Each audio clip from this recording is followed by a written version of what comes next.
Oke, halo teman-teman semua. Kembali lagi di video kita pada kali ini yang akan membahas tentang apa itu profesi pekerja sosial.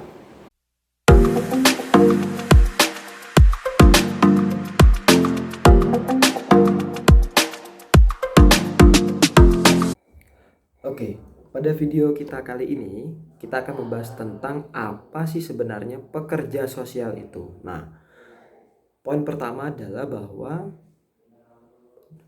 terminologi pekerja sosial di Indonesia itu sendiri memiliki banyak makna atau banyak pemahaman di masyarakat. Ada yang mengatakan bahwa pekerja sosial itu adalah tindakan-tindakan bakti sosial. Pekerja sosial itu adalah tindakan-tindakan amal, ya, amal sedekah dan sebagainya. Lalu bahwa pekerja sosial itu adalah tindakan kepedulian dan lain sebagainya. Nah, lantas pertanyaannya sebenarnya apakah benar definisi dari pekerja sosial itu seperti itu? Nah, poin pertama yang harus saya sampaikan adalah bahwa pekerja sosial ya merupakan profesi yang profesional.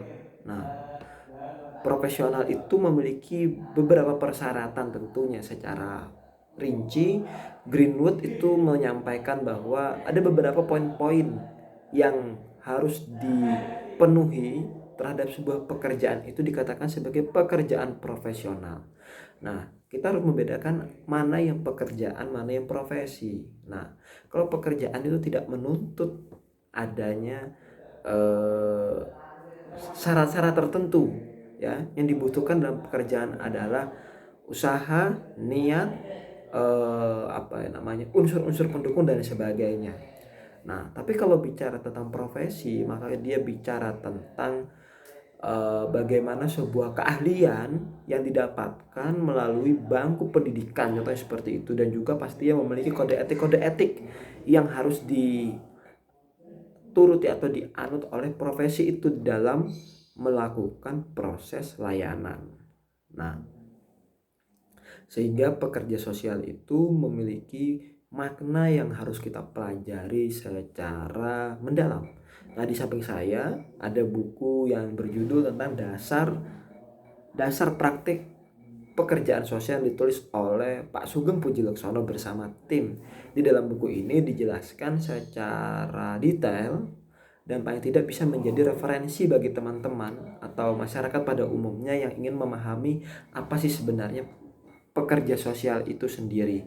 Nah, karena di sini dijelaskan menurut saya secara baik di dalam menjelaskan atau mendeskripsikan pekerja sosial itu sendiri, sehingga pemahaman yang kita dapatkan di dalam memaknai pekerja sosial itu dapat dikatakan tepat begitu. Nah, dan dalam melakukan sebenarnya pekerja sosial itu berkaitan dengan penanganan masalah sosial. Nah, penanganan masalah sosial yang baik dia tidak hanya menggunakan pendekatan jangka pendek saja, tetapi juga harus ada cara pandang yang berkelanjutan di dalam melakukan proses pelayanan kemanusiaan, baik itu di level individu, baik itu di level kelompok, keluarga, komunitas, maupun juga pada masyarakat secara umum. Karena bicara tentang masalah sosial itu bukan perkara yang simple, dia merupakan permasalahan yang saling terkait antara individunya, antara lingkungannya, antara kebudayaannya dan lain sebagainya, sehingga membutuhkan pendekatan-pendekatan logis, pendekatan-pendekatan ilmiah, pendekatan-pendekatan profesional, pendekatan-pendekatan lintas profesi di dalam melaksanakan proses layanan itu ke masyarakat. Nah, sehingga profesi pekerja sosial memiliki peranan yang sentral di dalam melakukan proses penanganan masalah sosial secara profesional. Nah, adapun ya definisi pekerja sosial itu sendiri di Indonesia kita gunakan pendekatan perundang-undangan. Undang-Undang Nomor 14 Tahun 2019 menjadi dasar kita untuk mendefinisikan apa itu sebenarnya pekerja sosial. Didefinisikan di sana secara umum bahwa pekerja sosial adalah seseorang yang memiliki kemampuan, pengetahuan, kemampuan, keterampilan, dan juga nilai etik pekerjaan sosial, dan juga telah tersertifikasi. Nah, tersertifikasi ini menjadi penting ya di dalam memahami apa itu pekerja sosial. Nah, pekerja sosial itu adalah profesinya, pekerjaan sosial itu adalah bidangnya. Ya, kalau di dalam kesehatan, kesehatan itu adalah bidangnya, profesi itu dokternya.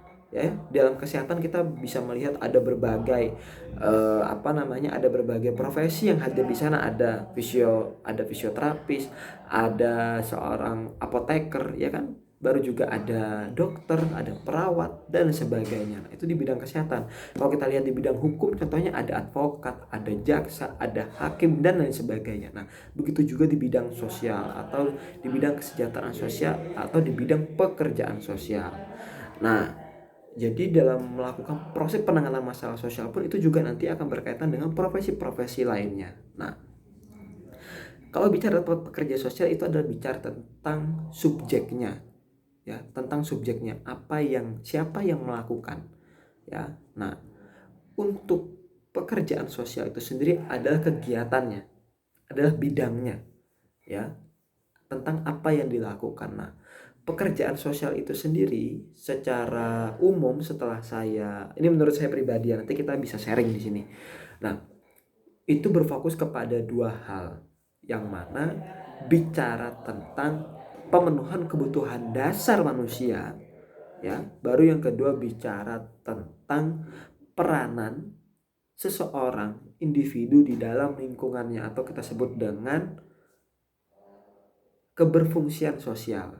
Nah, inilah yang harus dipahami tentang bagaimana pekerja sosial itu melakukan penanganan masalah sosial itu menggunakan dua pendekatan ini minimal menggunakan dua pendekatan ini, yaitu bicara tentang pemenuhan kebutuhan dasar dari uh, penyandang masalah, atau kalau dulu itu disebut dengan PMKS, penyandang masalah kesejahteraan sosial, kemudian berubah menjadi PPKS atau pemerlu pelayanan kesejahteraan sosial seperti yang sudah saya jelaskan pada video-video sebelumnya. Nah,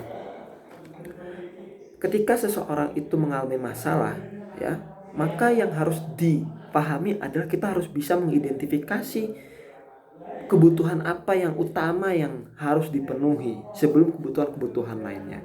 Nah, setelah kebutuhan dasarnya itu terpenuhi, kalau di Indonesia mungkin kita di masyarakat kita itu mengenal adanya sandang, pangan dan papan, ya, ternyata tidak hanya cukup itu saja. Ada hal-hal lainnya, yaitu bicara tentang keberfungsian sosial. Bagaimana seorang itu melakukan peranan-peranannya di dalam lingkungannya.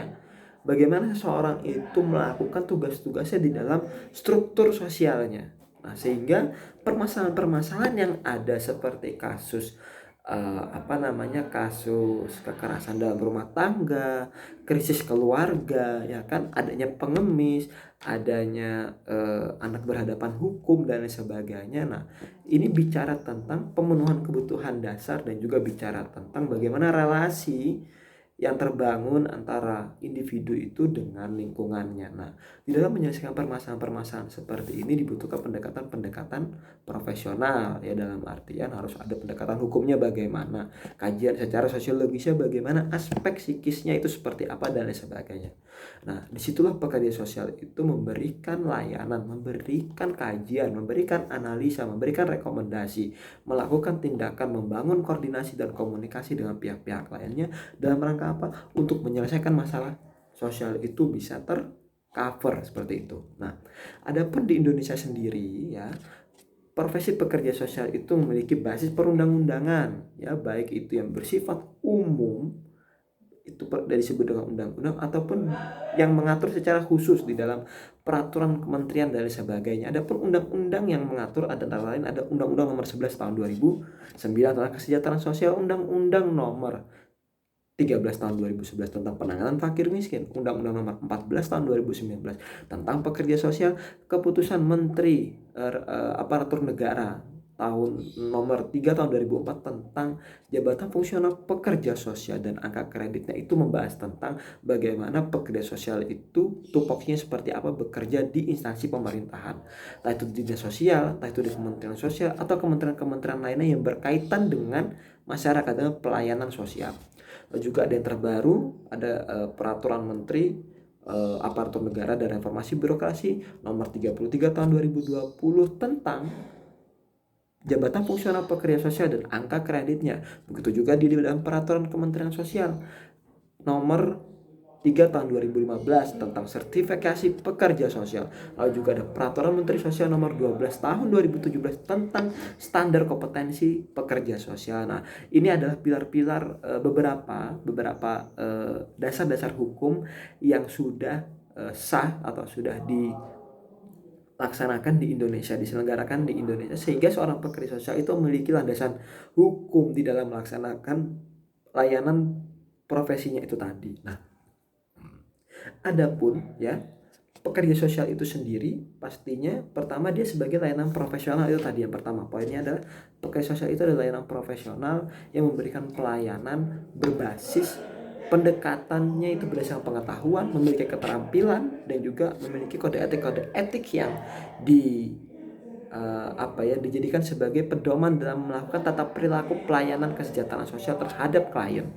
Nah, lalu yang kedua adalah bicara tentang seorang pekerja sosial di dalam melaksanakan tugasnya itu memiliki tahapan-tahapan layaknya seperti seperti dokter melakukan diagnosa atas masalah kesehatan yang dialami oleh pasien, kemudian melakukan proses perencanaan kira-kira diagnosanya seperti apa dan kira-kira tindakan apa yang harus dilakukan. Begitu juga dengan pekerja sosial. Pekerja sosial juga sama.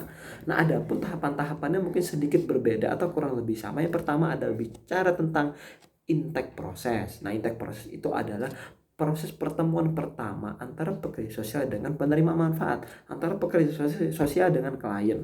Nah, tujuan dari intake proses ini adalah memahami atau mengidentifikasi kira-kira permasalahan apa yang terjadi di dalam diri klien. Lalu yang kedua adalah kontrak, bicara tentang kesepakatan apa yang dibangun antara pekerja sosial dengan klien. Konsekuensi apa yang harus dipahami oleh seorang klien ketika mendapatkan pelayanan pekerja sosial.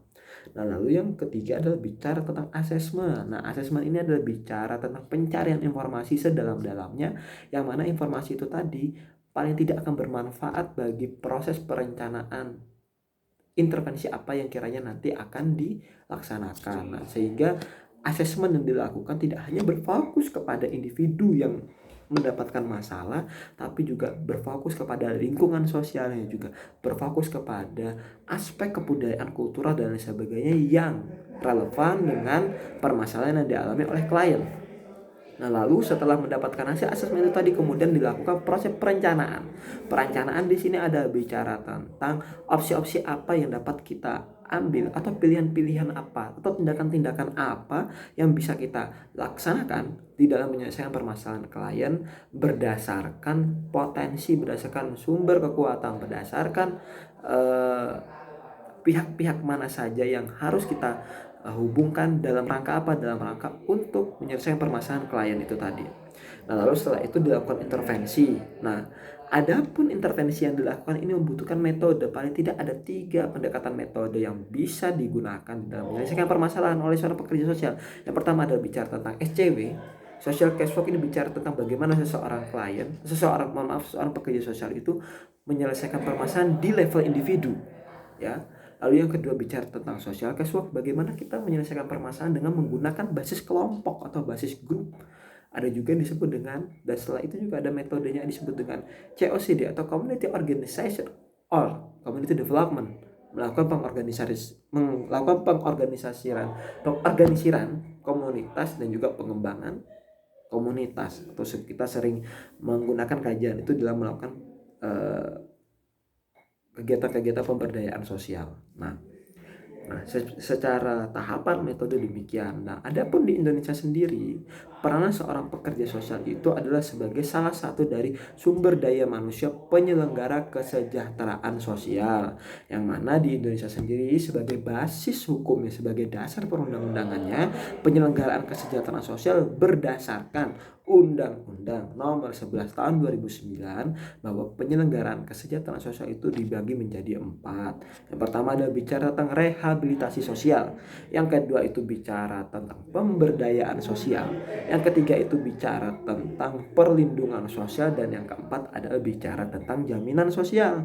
Nah, bicara tentang rehabilitasi sosial adalah bicara bagaimana memulihkan kondisi seseorang atau memberikan penguatan ya, memberikan penguatan atas potensi yang dia miliki di dalam melakukan kehidupan sehari-hari. Kurang lebih seperti itu terminologi dari rehabilitasi sosial yang akan kita bahas pada video selanjutnya. Begitu juga dengan pemberdayaan sosial, begitu juga dengan jaminan sosial dan perlindungan sosial. Jadi pada intinya seorang pekerja sosial itu sangat penting peranannya di dalam melakukan pengentasan atau dalam melaksanakan penyelesaian masalah sosial. Nah, karena dalam pekerjaan sosial itu sendirilah diberikan pemahaman tentang bagaimana cara kita mengatasi masalah sosial, sehingga pekerjaan sosial itu adalah bidang praktek atau sosial terapan.